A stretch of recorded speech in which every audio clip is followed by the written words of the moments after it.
જે આતંકી હુમલો થયો આજની શું ગતિવિધિ છે તેના પર એક નજર કરીએ તો પહેલગામ હુમલામાં સામેલ આતંકી આદિલ શેખના ઘર પર બુલડોઝર ચાલ્યું હતું। પહેલગામ હુમલામાં સામેલ આતંકી આદિલ શેખના ઘર પર બુલડોઝર ચાલ્યું। ભારતે મધરાત્રે પાકિસ્તાની રાજદૂતને તાત્કાલિક બોલાવ્યા હતા। આ સાથે જ જળશક્તિ મંત્રાલયે સિંધુ જળ સંધિના નિર્ણયની જાણકારી આપી હતી। Army chief general Upendra Dwivedi દ્વારા બેસરણ ઘાટીની મુલાકાત લેવામાં આવી। तो आ साथे साथे कांग्रेस नेता राहुल गांधी द्वारा श्रीनगर पहलगामनी मुलाकात लेवामां आवशे। पहलगाम आतंकी हुमलाना विरोधमां दिल्हीना बजारो स्वयंभू बंध पाड्यो छे अने आ बंधमां तमाम लोको जोडाया छे। तो साथे साथे बिहारमां तेजस्वी यादव द्वारा पटनामां केन्डल मार्चनो कार्यक्रमनुं पण आयोजन करवामां आव्युं छे। पहलगाम हुमलानी घटनाने लई विश्व हिंदू परिषद द्वारा विरोध प्रदर्शन। पहलगाम हुमलानी घटनाने लईने बजरंग दळ द्वारा पण देशव्यापी विरोध कार्यक्रमनुं आयोजन करवामां आवी रह्युं छे। गतिविधि त्यां जोवा मळी रही छे, अलग अलग परिस्थितिओ जोवा मळी रही छे। पहलगाम हुमलामां सामेल आतंकी आदिल शेखना घर पर बुलडोजर चाल्युं हतुं। ब्लास्ट वडे आतंकीओनुं घर तोड़ी पाडवामां आव्युं। आ कार्यवाही करवामां आवी छे। सिंधु जळ संधि जे छे ते रद्द करवामां आवी छे। पाकिस्तानीओने वीजा नहीं मळे तेवो पण निर्णय करवामां आव्यो छे। अटारी बोर्डरने बंध करी देवामां आवी। आ समग्र निर्णयो सरकार द्वारा लेवामां आव्या छे, परंतु हजू पण ए मांग थई रही छे के कड़क कार्यवाही खूब ज जरूरी छे। वारंवार आतंकवादीओ द्वारा आ रीते निर्दोष लोकोने भोग बनाववामां आवे छे, त्यारे हवे कड़क अने ठोस कार्यवाही क्यारे ते लोको प्रश्न हाल तो उठावी रह्या छे। पहलगाम आतंकी हुमलाना विरोधमां दिल्हीना बजारो स्वयंभू बंध पाड्या छे। वेपारीओ आ बंधमां जोडाया अने गुजरातमां पण अलग अलग विस्तारोमां बंधनुं आयोजन करवामां आव्युं छे।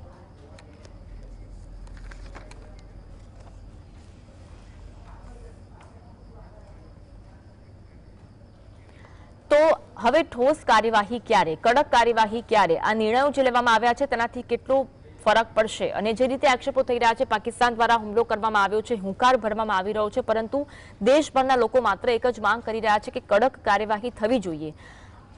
आटला 72 कलाक थई गया आ घटनाने छतां पण हजू सुधी आतंकीओ पकड़मां आव्या नथी।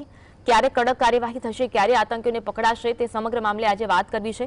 आपणी साथे जोडाया छे दीपेश पटेल छे, जे नेशनल प्रेसिडेंट छे एक्सपेरिमेंटरी फोर्सिस एसोसिएशनना, અને સાથે વાસુદેવ પટેલ પણ જોડાયા છે, જેઓ રાજકીય વિશ્લેષક છે। આ બંનેનું સ્વાગત છે કાર્યક્રમમાં। દીપેશભાઈ, પહેલા પ્રશ્ન આપને, જે પરિસ્થિતિ પહેલગામમાં જોવા મળી હતી અને જે આક્ષેપો થઈ રહ્યા છે કે અને સિક્યુરિટી ચૂક સર્વપક્ષીયની જે બેઠક યોજાઈ, સર્વદળની જે બેઠક યોજાઈ, તેમાં પણ સરકાર દ્વારા સ્વીકારવામાં આવ્યું કે સિક્યુરિટી ઓછી હતી, સિક્યુરિટીમાં ચૂક જોવા મળી હતી, તે અંગે આપ શું કહેશો? નમસ્કાર। સૌથી પહેલા તો આપણા ભારત દેશના જે પહેલગામમાં જ્યાં કરુણ ઘટના ઘટી છે એની એક સૈનિક તરીકે, રાષ્ટ્રપ્રેમી તરીકે હું કડી નિંદા કરું છું અને તમામ જે પરિવારના સદસ્યો ગુમાયા છે તેમને પેરામિલિટરી પરિવાર તરફથી સાંત્વના હિંમત પાઠવીએ છીએ। સાથે સાથે જે આ ઘટનાના કારણે મૃત્યુ પામ્યા છે તમામનો ભાવપૂર્ણ શ્રદ્ધાંજલિ। આ ઘટના જે પહેલગામમાં ઘટી છે એમાં સૌથી મોટું કારણ ત્યાંનું પ્રશાસને જે ક્યાંક ને ક્યાંક એવું લાગી રહ્યું છે કે આપણે દરેક વસ્તુમાં સરકારને દોષિત ઠેરાવતા હોય છે, એવું નથી। માનનીય યશસ્વી નરેન્દ્ર મોદી સાહેબ કે આજની સરકાર હોય કે કોંગ્રેસની સરકાર હોય, એના ઉપર આક્ષેપ કરવાના બદલે આપણે ત્યાં ભૂલ જે થઈ છે ક્યાંક ને ક્યાંક એવું લાગી રહ્યું છે કે પ્રશાસને ક્યાંક ને ક્યાંક જે ત્યાં આગળ યા તો પેટ્રોલિંગ, જે એક ફોજી તરીકે જે હું વર્ણન કરી રહ્યો છું કે ત્યાં ક્યાં તો પેટ્રોલિંગ, ત્યાં ડ્યુટી કંઈક ને કંઈક હોવી જોઈતી હતી। જે આપણે અહીંયા આગળ ત્યાંની ઘટનાને આપણે એક પોતાના શબ્દોમાં વર્ણન કરીએ તો કંઈક ને કંઈક ચૂક થઈ છે। ઓકે વાસુદેવભાઈ, મૃતક શૈલેષભાઈના પત્નીએ સીઆર પાટીલ સમક્ષ રોષ વ્યક્ત કર્યો અને જે આપવીતી જણાવી, જે આક્રોશ જણાવ્યો, એ દેશભરના લોકોનો આક્રોશ છે। હવે આ હુમલાને લગભગ 72 કલાક જેટલો સમય થઈ ગયો છે, હજુ આતંકીઓ ઝડપાયા નથી, ચોક્કસ નિર્ણયો લેવામાં આવ્યા છે, પરંતુ તેનાથી શું ફરક પડશે? બધાની માગણી એવી છે કે આકરા પગલા લેવા જોઈએ, કડક પગલા લેવા જોઈએ, પણ શું લેવા જોઈએ? બેને સરસ કીધું છે, પાટીલ સામે જે બેને આક્રોશ વ્યક્ત કર્યો છે, સ્પષ્ટ કીધું છે કે ટેક્સના નાણાં અમારા છે, અમારી સુરક્ષાના બદલે તમારી સુરક્ષા માટે જ પૈસા વાપરી રહ્યા છો, તમે બધી સુરક્ષા લઈને ફરી રહ્યા છો અને ત્યાં સુરક્ષામાં ચૂક છે। આ તો ઉભરીને સામે આવ્યું છે। તો સુરક્ષામાં ચૂક છે નાગરિકોની સુરક્ષામાં ચૂક થાય અને પ્રધાનોની અથવા તો પોલિટિશિયનોની સુરક્ષામાં ચૂક ના થાય તો ત્યાં પગલા લેવાની જરૂર છે, કડક પગલા. એમની સુરક્ષા બંધ કરો અને નાગરિકોને સુરક્ષા આપો તો ખબર પડે, તરત જ સુરક્ષાની ચૂક થતી બંધ થઈ જશે. મૂળ વાત એ છે કે આ દેશનો નાગરિક છે એ અરજદાર છે, અને અરજદારને કોઈ હક અધિકાર હોય નહીં. અરજી કરે ને દેવું હોય દે, ના દેવું હોય ના દે, એને સુરક્ષા આપવી હોય તો આપે, ના આપવી તો ના આપે. એને માટે તંત્ર જવાબદાર જ નથી. સુરક્ષામાં ચૂક કોના દ્વારા થઈ છે, ક્યાં થઈ છે, કેટલા લોકો જવાબદાર છે, એ બધાને સજા થવાનું જો પ્રાવધાન હોત વ્યવસ્થામાં તો આ ચૂક ના થાત. ચૂકમાં મરી મરી કોણ ગયા? દેશના નાગરિકો, જેનો તેના ટેક્સના આધારે દેશ ચાલે છે, એવા લોકોને શહીદ કરી નાખવામાં. એટલે આ જે પગલા લેવાની વાત થાય છે, જે સામે તમે કોઈ કોમ્યુનિટી અથવા તો કોઈ દેશ એને લઈને પગલા લેવાની વાત કરો છો, પણ મૂળ જે પગલા લેવાની જરૂર છે કે આ દેશનો નાગરિક સુરક્ષિત નથી. એને ન આંતરિક સુરક્ષા છે, ન બાહ્ય સુરક્ષા છે, ન એ આતંકીઓથી બચી શકે છે, ન નક્સલીઓથી બચી શકે છે. તો આ તંત્ર કરે છે શું? આ ટેક્સના નાણાં નાખે છે ક્યાં? એટલે મૂળ વાત એવી છે કે કડક પગલા લેવાની જે વાત થાય છે એ વાત બીજી વાત એવી છે કે સ્થાનીય મદદ વગર આવા પ્રકારની કોઈ આતંકી ઘટના ક્યારે ઘટી શકતી નથી. આ બધા કહે છે, બધાને ખબર છે. તો ત્યાંનું સ્થાનિક જે તંત્ર છે, આટલી બધી આ બધી માહિતીઓ એમની પાસે માહિતીઓ હતી, એમની પાસે ફીડબેક પણ આવેલા હતા, તેમ છતાં પણ ત્યાં સુરક્ષાની ચૂક છે. અને તંત્ર એવું કહે છે કે અમારી પાસે જે વ્યવસ્થા હતી, વ્યવસ્થામાં અમારી પાસે ત્યાં સહેલીઓને ત્યાં સ્થાનિકના લોકો લઈ જતા હતા, તંત્રને ખબર નહોતી. અરે ભાઈ, તંત્ર ક્યાં જીવે છે? ત્યાં તો સ્ટેપ ઉપર તમારી પાસે ફોર્સિસ છે, ત્યાં આટલું બધું એલર્ટ તંત્ર છે, ખબર છે આતંકવાદી વારાફરતી અહીંયા કઈ ને કઈ કરી રહ્યા છે. ત્યારે તમે આવી ગુસ્તાખી કરો અને ગુસ્તાખી માટેની કોઈ સજા ના હોય, બંધારણમાં કોઈ વ્યવસ્થા ના હોય, તો આવી ઘટનાઓ ઘટે. નાગરિકોએ ખરેખર એ વિચાર કરવાની જરૂર છે કે તમે અરજદાર છો, તમારી માંગણી તમે અરજી કરીને કરો, મંજૂર ના થાય ને ના થાય તો તમને ના આપે, અને એમને તો જાતે મંજૂર કરી લેવાની છે. બધા સાંસદોએ ભેગા થઈને પગાર વધારી લીધો. તમે જુઓ, દેશના નાગરિકોએ એ સમજવાની જરૂર છે કે આપણે જે કઈ ટેક્સના નાણાં ભરીએ છીએ એને આપણને તો કશું મળતું નથી ને આ જેને આપણે મત આપીને નેતા બનાવીએ છીએ એ બધા ટેક્સ કરે છે.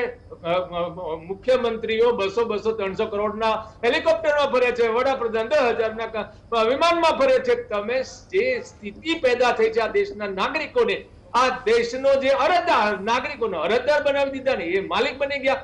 વડાપ્રધાને માલિક થયા પછી આ વ્યવસ્થા એવી છે કે એના મંત્રીઓ માલિક થાય, મંત્રીઓમાંથી સેક્રેટરીઓ માલિક થાય, એમાંથી કલેક્ટર માલિક થાય, એ બધા માલિક, તલાટી સુધા માલિક, અને બીજા સામે બધા અરજદાર. હવે અરજદારને કોઈ હક અધિકાર હોય નહીં. આજે વાતો થાય છે અરજી કરો ને મળે તો મળે, ના મળે તો કઈ નહીં, પછી કોર્ટમાં જાઓ તો 50 વર્ષ સુધી ન્યાય ન મળે. હમણાં કઈ 63 વર્ષનો ન્યાય આવ્યો એક ભાઈનો. તમે કલ્પના તો કરો આ દેશનું ન્યાયતંત્ર શું કરે છે, આ દેશના એટલે ઘણા બધા પ્રશ્નો વાસુદેવજી ઉઠી રહ્યા છે. બિલકુલ સાચી વાત છે. એટલે કડક પગલા લેવાની અહીંયા જરૂર નથી. પહેલી જરૂર કડક પગલા લેવાની તંત્ર ઉપર જરૂર છે કે તંત્રને જવાબદેહી બનાવો. પણ શું એ પ્રશ્ન મોટો છે? કડક પગલા એટલે શું? દીપેશભાઈ, આપણે જે વાત આવી હતી આતંકી હુમલામાં કે સ્થાનિક ત્યાંના જે સ્લીપર સેલ હોય તેની પણ મદદ લેવામાં આવી હતી. આ પરિસ્થિતિ ત્યાં કેવી વિષમ પરિસ્થિતિ હોય છે અને જવાનો આ કેવી આવી જ્યારે હુમલા થતા હોય છે તેમના માટે કેટલો મોટો પડકાર રહેતો હોય છે ત્યારે? મેડમ, એક તો સાહેબની વાત બી સાંભળી. આમાં તંત્રના એ તો તંત્ર તો આજે કોઈ સરકાર, બીજેપી સરકાર છે, કાલે કોંગ્રેસની સરકાર હશે. મેઇન મુદ્દો શું છે કે આવું અવારનવાર આજે છબડકા અવારનવાર, મારી પાછળ એક ફોટો પુલવામામાં આપણે યાદ કરીએ તો પુલવામામાં જે આઈડી બ્લાસ્ટ થયો, આ અવારનવાર કાશ્મીરમાં થાય છે. તેનું મુખ્ય કારણ શું? તો મુખ્ય કારણ એ જ છે કે કોઈ બી સરકાર આના ઉપર ખરેખર જોઈએ તો ગંભીરતાથી લઈ અને આપણા જે ત્યાં આગળ જે મેઇન પ્રશ્ન છે ત્યાંનું જે ચાહે પેરામિલિટરી હોય કે મિલિટરી હોય, ત્યાં આગળ જે આખી ડ્યુટી કરવામાં આવે છે, જે પેરામિલિટરી BSF, CRP હોય, જે એ બધી જ આર્મીના અંડરમાં હોય છે. એટલે ખાસ આમાં સરકાર કોઈ બી હોય ફ્રીડમતા જે આપણા જે સુરક્ષા એજન્સીઓ જેટલી બી, કહેવાનો મતલબ આર્મી છે કે પેરામિલિટરી, એનો ફૂલ જે ઓર્ડર આપવા જોઈએ. ક્યાંક ને ક્યાંક મને એવું લાગે છે કે ઘણી જગ્યાએ ચૂક તો થતી જ હોય છે.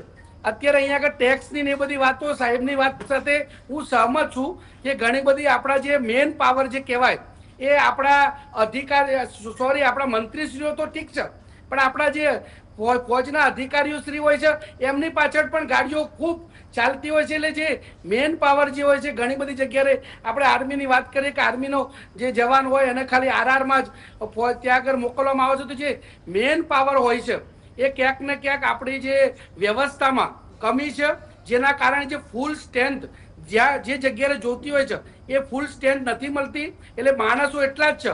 100 માણસોને આપણે ગણતરી કરીએ કે આપણું મિલિટરી 100 માણસોનું જ છે, તો 100 માણસને ક્યાં ડિપ્લોયમેન્ટ? આપણે એમ કહીએ છીએ કે ભાઈ 50 એમાંથી અડધી ફોજ આપણે શ્રીનગરમાં ડિપ્લોયમેન્ટ કરી છે, પણ શ્રીનગરમાં ડિપ્લોયમેન્ટ કર્યા પછી એ જે ફોર્સના જવાનો કહેવાય. અધિકારીઓ કેટલા? એક યુનિટની વાત કરીએ તો અધિકારી ગણીને 50 જેટલા અધિકારી આપણે માનીએ, તો બાકી બધા જ જવાનો છે જે આપણા દેશની સુરક્ષા કરે. તો એ જવાનો જે કહેવાય એમની ડ્યુટી કઈ કઈ જગ્યાએ લગાવવામાં આવે છે? તો મુખ્ય કારણ આપણે છે કે સરકાર આના ઉપરથી એક વ્યવસ્થા બનાવે કે ભાઈ આ જે માણસો છે ક્યાં ક્યાં લાગેલા છે, ખરેખર આ જગ્યાએ આપણી ડિપ્લોયમેન્ટ થયેલી છે કે નહીં, એ જે જગ્યાએ જે આજે હુમલો થયો છે એ તમામ જગ્યાએ ક્યાંક ને ક્યાંક જે ચૂક થઈ છે. આપણા જે ટેક્સના પૈસાને બધી બેને જે સાહેબે જે કીધું એ બેને એમના પરિવાર સાથે આપણે સહાનુભૂતિ પૂરેપૂરી છે, પણ જે વ્યવસ્થા છે એમાં ક્યાંક ને ક્યાંક સુધાર કરવાની જરૂર છે. અને જે ત્યાંના સ્થાનિકો હોય છે એ વાત આપણે માની શકીએ કે જે અમે જે ત્યાં ડ્યુટી કરી છે એ પ્રમાણે જોઈએ તો જે આતંકવાદીઓ છે સામાન્ય હવે ફોર્સના માણસો માટે શું મોટી જવાબદારી વસ્તુ છે કે એને ત્યાં સુરક્ષાની ભાવના પણ રાખવાની, એટલે ત્યાંના પબ્લિક સાથે પણ એમના રિલેશન રાખવાના, ક્યાંક ચૂક ના થાય. પણ આતંકવાદી માટે કોઈ રૂલ નીતિ નિયમ લાગુ પડતું નથી, એટલે ત્યાંની જે પબ્લિક કહેવાય એ પણ બિચારી ગભરાયેલી હોય. અહીંયા આગળ આપણે હિન્દુ મુસ્લિમની વાત કરીએ છીએ, અમારી ફોજમાં તો મુસલમાન ભાઈ પણ સાથે હોય છે, એટલે હિન્દુ મુસ્લિમ શું છે વ્યવસ્થા થોડી ચેન્જ કરવાની જરૂર છે. ત્યાંના લોકોમાં પણ એ વસ્તુ જો આવશે તો એ ચોક્કસ કંઈક ને કંઈક બીજા ઇશારાથી પણ સુરક્ષાની ભાવના, કેમ કે ત્યાંની જનતા જે કહેવાય એ મોસ્ટ ઓફ મુસ્લિમ જાતિ છે, એટલે એ કઈ તરફ જાય કે મુસલમાન તરફ જાય, કેમ કે આતંકવાદીનો કોઈ નિયમ લાગુ પડતા નથી. જ્યારે આપણા ફોર્સના જવાનને જે કહેવામાં આવતું હોય એ રીતે એને ડ્યુટી લાગતી હોય છે. ત્યાં આગળ જે પ્રશાસન જે વિભાગ છે ત્યાં ક્યાંક ને ક્યાંક એમની હું સર્વપ્રથમ ભૂલ માની રહ્યો છું. મારું એવું માનવું છે કે ત્યાં પ્રશાસનની ભૂલ થઈ છે. આપણે સીધો જ આક્ષેપ આપણે સીધા જ નરેન્દ્ર મોદી સાહેબ યા તો સરકાર ઉપર કરતા હોય છે. આજે નરેન્દ્ર મોદી સાહેબ હોય, કાલે બી અટલ બિહારી, પરંતુ 370 લાગુ થયા બાદ જે વાતાવરણ ઊભું કરવામાં આવ્યું હતું અને જે સુરક્ષા મળી રહેશે અને જે સેફલી તમે ત્યાં પહોંચી શકશો તેવી વાત કરવામાં આવી હતી, જઈ શકશો, ફરી શકશો, એ જે ચિત્ર ઊભું કરવામાં આવ્યું હતું એ ચિત્ર અત્યારે બિલકુલ ખોટું પુરવાર થઈ રહ્યું છે આ ઘટના બાદ. એટલા માટે એવું આક્ષેપ થઈ શકે ને એટલા માટે આપણે સવાલ પૂછી શકીએ સરકારને. મેડમ સરકાર બરોબર છે, સરકાર આવે છે ને જાય છે, પણ આપણે સરકાર કરતા પણ મેન શું જરૂરી હોવું જોઈએ કે આપણે બધા જ રાષ્ટ્રપ્રેમી છીએ, દેશપ્રેમી છીએ, તો દેશ તરીકે આપણા દેશમાં કોઈ પણ દુશ્મન એટેક કરે એના કરતા આપણે આપણા અધિકારીઓ સૌથી પહેલા, સરકારમાં તો ચલો 5 વર્ષ 10 વર્ષ 15 વર્ષ મંત્રીશ્રીઓ આવતા હોય ને જતા હોય, પણ આપણા અધિકારીઓ 60 વર્ષ સુધી અધિકારીઓ ત્યાં હોય છે, તો શું અધિકારીઓની જવાબદારી એમને કોઈ પ્રશ્ન કરે છે કે આ સાહેબ ચૂક કેમ થઈ?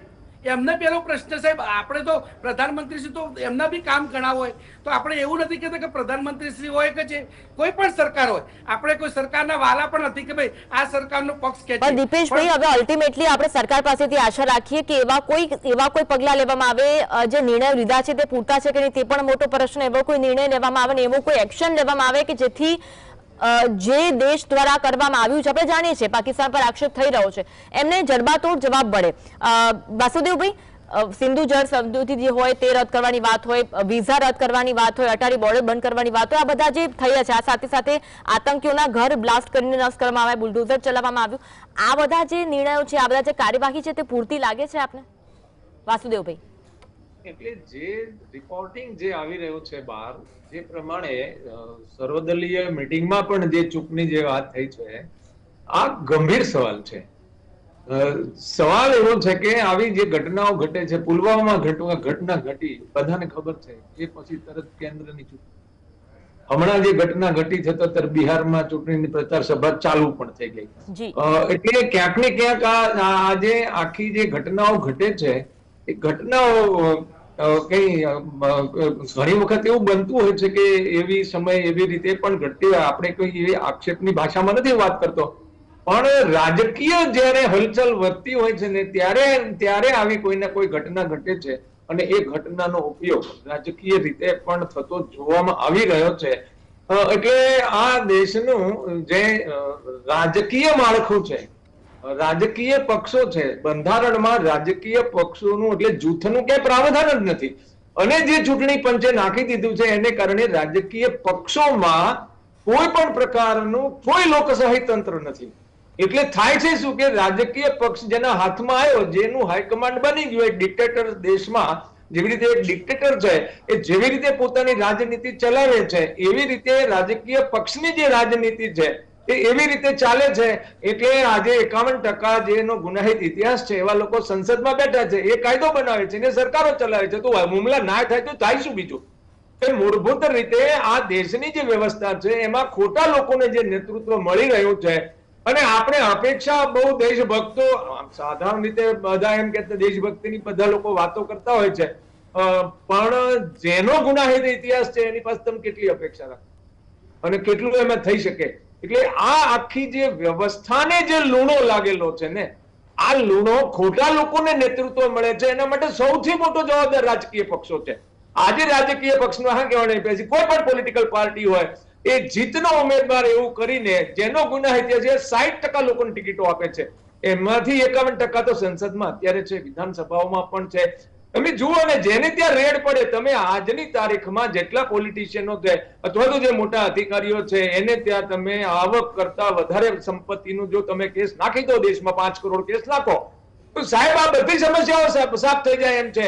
સંપત્તિ જમાઈ જમાઈને બેઠા છે. કાયદાનું પ્રાવધાન એવું છે કે કાયદો અડાડે તો જ કાયદો લાગુ પડે, બાકી ગમે તેટલું અદાણી ખોટું કરે તો એને લગાડે જ નહીં કાયદો, તો અદાણી કઈ નથી થવાનું. એટલે આ જે સ્થિતિ છે, કાયદો લગાડવાનું જેની પાસે કામ છે એની પાસે ડિસ્ક્રિશનરી પાવર છે, એ તો માલિક છે, લગાડવો એને લગાડે, ના લગાડવો ના લગાડે, એને કોઈ સજા થતી નથી.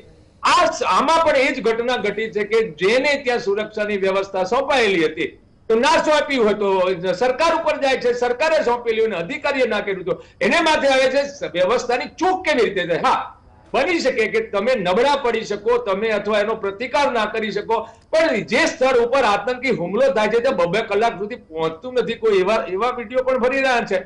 એટલે આ જે ચૂક છે ને, ચૂક માટે જ્યાં સુધી તંત્રને સજા નહીં થાય, ચૂંટાયેલા માણસને ચૂક માટે સજા ના થાય, જાણી જોઈને કરેલી ચૂક છે કે નહીં એ સાબિત કરવાનું કામ પણ તંત્ર પાસે છે કે આ ઘટના ઘટી છે, આ ઘટના ઘટાવનાર પર જે પુલવામાની ઘટના બની છે એનો કોઈ સર સમાચાર નથી. કોણ લાવ્યું, ક્યાં, 3-4 દાડા ગાડી ફરી હતી, આવું બધું ચાલ્યા કર્યું ને આજે એક પણ સમાચાર નથી. પણ એ ઘટનામાં કાર્યવાહી થઈ, એનું પુનરાવર્તન ન થાય ને આ ઘટનામાં કડક કાર્યવાહી થાય તેવી આપણે સરકાર સામે તો આશા અપેક્ષા રાખી રહ્યા છે ને સરકારને કહી રહ્યા છે ને પૂછી રહ્યા છે કે ભાઈ શું કાર્યવાહી કરીને આપણો એ હક છે. દીપેશભાઈ, આવી જ્યારે પરિસ્થિતિ સર્જાતી હોય છે અને આવી પરિસ્થિતિ બાદ 72 કલાક થઈ ગયા, હજુ સુધી કોઈ આતંકીઓને ઝડપાયા નથી, જવાનો માટે આતંકીઓને ઝડપવો કેટલો મોટો પડકાર છે, કેવી પરિસ્થિતિ? મેડમ, જવાનું તો શું છે કે જવાનું તો પોતાનું કામ કરતા જ હોય છે, પણ જે વ્યવસ્થા હું કહું છું કે ચાહે સરકાર, હું એક પોલિટિકલ માણસ નથી એટલે સીધું જ કહીશ કે ચાહે બીજેપી સરકાર હોય કે કોંગ્રેસ સરકાર હોય, આમાં ક્યાંક ને ક્યાંક વ્યવસ્થામાં સુધાર લાવવાની જરૂર છે. કેમ કે આપણે પાછલા જે સાહેબે કીધું પુલવામા હુમલા કહીએ, કારગિલ કહીએ કે બધા જ જેમાં જવાનોનું એ પરિવાર તહેસ નહેસ થઈ ગયું છે. તો અવારનવાર આપણા દેશ સાથે થઈ રહ્યું છે. છેલ્લે આપણે પાકિસ્તાન ઉપર એ કરી દેતા હોય છે, પણ વ્યવસ્થા જ્યાં સુધારવાની છે, જે સાહેબે બી કીધું અભી હાલ કે જે આપણા ખાસ કરીને મંત્રીઓ અને આપણા ફોર્સના બી અધિકારીઓની સાથે સાથે કેટલી પણ ગાડીઓ ચાલતી હોય છે.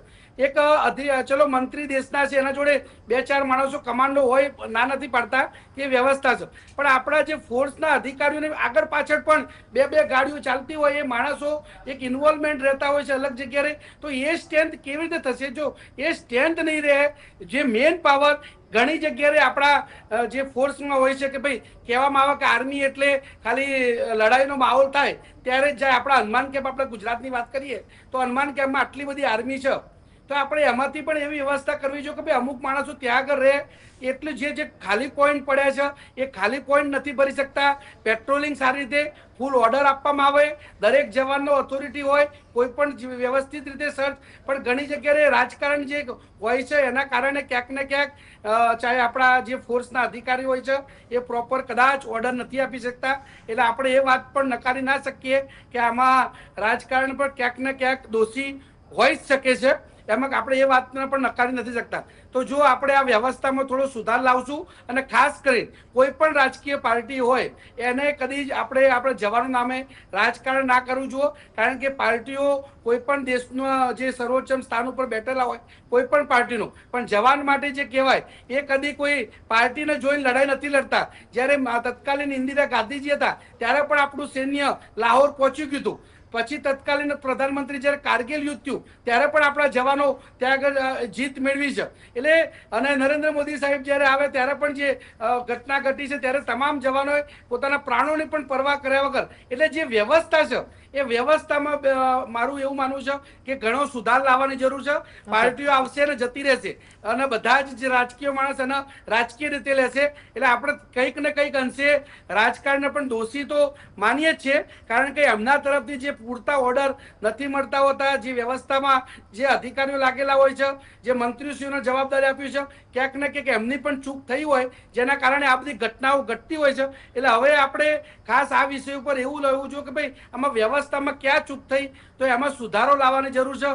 આપણે આશા રાખીએ કે જલ્દીથી જલ્દી સરકાર આ વિષય ઉપર ગંભીરતા લે અને જે આપણા જવાનો ખરેખર એમને ફૂલ પાવર ઓર્ડર આપવાની જરૂર છે.